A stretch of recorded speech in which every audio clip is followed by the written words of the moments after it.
Ngopo awak dhewe mbiyen kepedho yen akhire ati iki sing diremuk kabeh kuwi ora sing tak jaluk jare wong tuamu wetone ora kathok.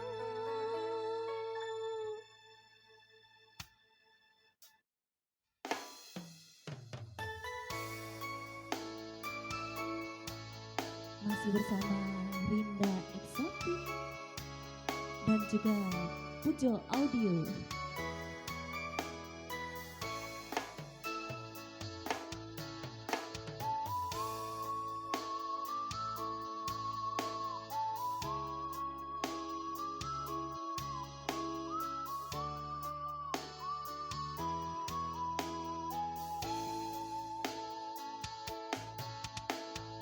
Wis kadung sayang, wis kadung berjuang, ati wis nyaman, ra bisa bebojoan.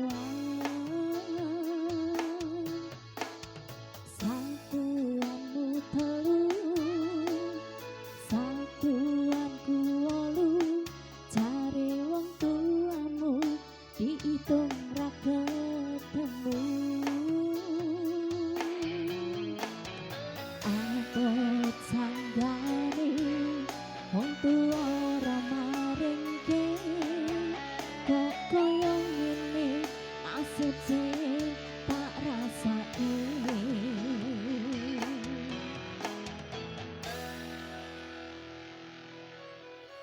Ngopo awak dhewe mbiyen kepedho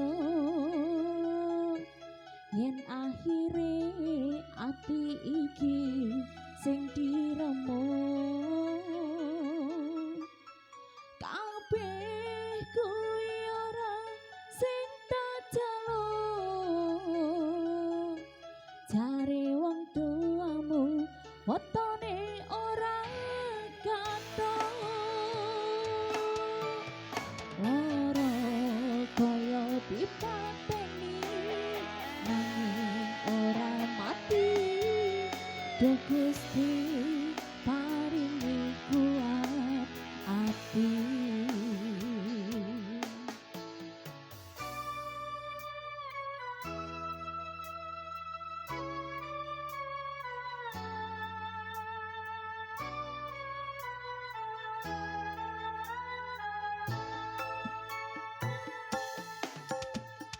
Satuanku telu, satuanmu wolu, cari wong tuamu diitung ra ketemu. Abot sanggane wong tuwa ra maringke, kok koyo ngene nasib sing tak rasake.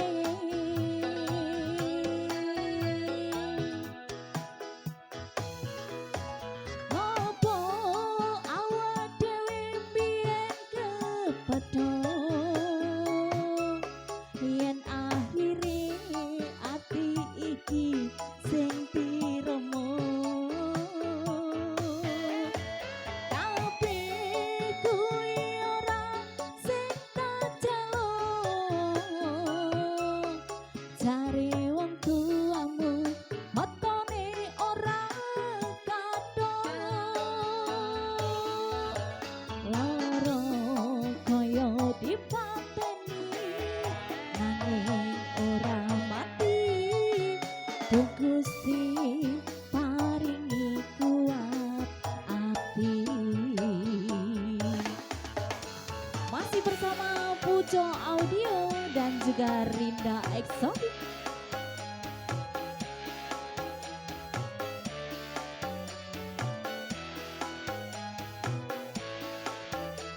Ini rapisan joget nih Mbak Karyati, tek ya tangannya.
yen akhire